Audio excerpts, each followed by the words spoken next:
வர்ஷினி வெளியில பார்த்தீங்கன்னா, ஒருத்தருக்கு சப்போர்ட் பண்ண மாதிரி இருக்கு. ஆனா வீட்டுக்குள்ள பார்த்தீங்கன்னா, அவங்க என்ன சொல்றாங்கன்னா, "முத்துக்குமரன், உன்ன தான் எனக்கு இந்த வீட்ல ரொம்பவே பிடிக்கும். நான் உன்கிட்ட டைரக்ட்டா ஒரு கேள்வி கேட்கிறேன். நீ என்ன எல்லாரையும் மண்டைய கழுவுறியா? எல்லாரையும் ஏமாத்திட்டு கேம விளையாடிட்டு இருக்கியா?" ஏன்னா, அதுதான் இந்த வீட்டுக்குள்ள சொல்றாங்க. ரயானுமே அப்படிதான் சொன்னான்னு சொல்லும்போது, ரயான் சொல்றாரு, "நான் அந்த மாதிரிலாம் சொல்லல. இந்த வீக்கு அவன் கேம் விளையாடுனான் பார்த்தியா? இங்க ஒண்ணு பேசிட்டு, அங்க ஒண்ணு பேசிட்டு, அதுதான் நான் சரியில்லன்னு சொன்னேனே தவிர, அவன பத்தி நான் இந்த மாதிரிலாம் நான் பேசல. ஒருவேளை உனக்கு தோணுச்சுன்னா, அத நீ சொல்லு." முத்துக்குமரன் பொறுத்தவரைக்கும் அவர் என்ன சொல்றாருன்னா, எப்பவுமே அப்படி கிடையாது. இன்னொருத்தனை ஏமாத்திட்டு, இன்னொருத்தனை கீழ போட்டுட்டு, நான் மேல வரணும் அவசியமே கிடையாது. அந்த மாதிரி ஒரு ஏமாத்திட்டு ஒரு விளையாடணும் கேம் எனக்கு கிடையவே கிடையாது. எல்லாரும் இந்த வீட்ல சொன்னாங்க. எனக்கு பொறுத்தவரைக்கும் விஜய் சேதுபதி சாருமே அதே தான் சொன்னாரு. ஸோ, இதில நான் என்ன கத்துக்கிறேன்னு தான் பார்ப்பேன். அந்த கத்துக்கிறத வச்சுட்டு நாளைக்கு இதே மாரி தப்ப நான் பண்ணக்கூடாது. இதுலேருந்து நான் என்னத்த திருத்திக்கிறேன்றது தான் நான் மும்மரமா இருப்பேன்.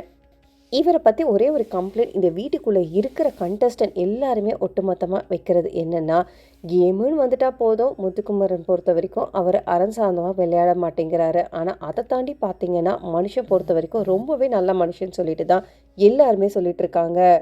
ஆக மொத்தம் இது ஒரு ரியாலிட்டி ஷோ தானே. சரி, கேமு ஓகே. ஆனா, நீ எப்படி இருக்க? நீ என்ன மாதிரி ஒரு சமுதாயத்துக்கு இருக்கிறன்றது தானே இந்த கேமு. ஸோ, அப்போ முத்துக்குமரன் பொறுத்தவரைக்கும் ஃபேக்கா இல்லைல்ல. அவர் என்ன மாதிரி இருக்காரோ, அந்த மாதிரி தானே இருக்காரு. கேமுன்னு பொறுத்தவரைக்கும் ஒவ்வொருத்தர் சிலர்ல எல்லாருமே இந்த கேம்ல தப்பு தான் பண்ணிட்டுருக்காங்க. இப்போ குடுத்த ரோலுமே அவர் கரெக்ட்டா தான் பண்ணிட்டுருக்காரு. அதுவுமே வர்ஷினியும் பாராட்டுறாங்க. "நீ ரொம்ப நல்லா பண்ணிட்டுருக்க. உன்னை என்னால ரசிக்கவே முடியுது." அதுக்குமே இவர் சொல்றாரு, "நீ மட்டும் தாம்மா சொல்ற. இந்த வீட்ல யாருமே நான் பண்ற கேரக்டர் நல்லா இருக்குன்னு சொல்லவே மாட்டேங்கிறாங்க." சாச்சனா வந்ததுலேருந்து ரொம்பவே கொஞ்சம் வருத்தமா தான் இருக்காங்க. இந்த கேம ஒண்ணுமே பண்ணாம, ஒண்ணுமே தெரியாம, ஒரு ரியாக்ஷன வச்சுக்கிட்டு மட்டும் இந்த ஸ்டேஜ்ல வந்திருக்காங்க. ஆனா, நான் மொத்த உழைப்ப போட்டிருக்கேன். ஆனா, நான் வெளியில இருக்கேன். அதனால எனக்கு ரொம்பவே கஷ்டமா சுயநலமா விளையாடுற, நீ இப்படி தான் மண்டைய கழுவுற, அப்படி இப்படின்னு சொல்லிட்டு ஏகப்பட்ட வார்த்தைகள் வந்தாலுமே, எல்லாருமே இத தான் பண்ணிட்டுருக்காங்க இந்த வீட்டுக்குள்ள. ஒருத்தன் யார் ஜெயிக்கிறான்னு முக்கியம் இல்ல. கடைசி வரைக்கும் அந்த ஜெயிக்கிறதுக்காக ஓடுனவன் தான் முக்கியம். ஃபேட்மேன் பொறுத்தவரைக்கும் அவரு கரெக்ட்டா தான் உள்ள வந்திருக்காரு போல இருக்கு. ஆனா, அவரு எல்லாருக்குமே ஒரு பாசிட்டிவான நோட் தான் குடுத்துட்டுருக்காரு. ஸோ, எந்தெந்த சமயத்துல யாருக்கு என்ன அட்வைஸ் பண்ணணுமோ, அத பண்ணிக்கிட்டு தான் இருக்காரு. தீபக் பார்த்தீங்கன்னா, செம்ம கடுப்புல இருக்காரு சாச்சனா மேல. அவ வந்து பண்றதும், செய்றதுமே எதுவுமே சரியில்லன்னு சொல்லிட்டு, இவருமே அதை தான் சொல்லிட்டுருக்காரு. ஜாக்லினும் அதே தான் சொல்றாங்க.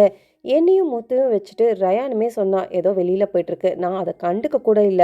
ஆனா, இவ வந்து மறுபடியும் சொல்றா பாரு, அது எனக்கு கடுப்பா இருக்கு. நீ வெளியில போனது ஓகே, கஷ்டம் தான். ஏன்னா, நீ அவ்ளோ எஃபோர்ட் போட்டுருக்க. சரி, சின்ன பொண்ணு நான் விட்டு குடுத்தாலுமே, ஆனா இதையே வந்து சொல்லி ஒரு மாரி பண்ணிட்டுருக்கா. அதனால நீங்க டென்ஷன் ஆகாதீங்க அண்ணா. நீங்க பாட்டுட்டு அவ ஏதாவது சொன்னா சொல்லிட்டு போட்டும் சொல்லி விட்டுருங்க. ஆனா, இதுல யாருன்னே என்னன்னே தெரியாம ஒருத்தங்க கேம விளையாடிட்டு இருக்காங்க. அப்படின்னு பார்த்தீங்கன்னா, சௌந்தர்யா தான்.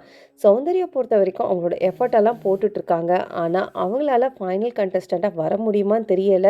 ஆனா, எப்படியாவது வந்துருவாங்கன்ற நோக்கத்துல தான் அவங்களுமே விளையாடிட்டு இருக்காங்க.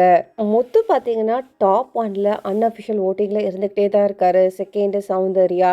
ஆனா, 3 பிளேஸ் பார்த்தீங்கன்னா, இப்படி அப்படி மாறி போயிட்டே இருக்கு.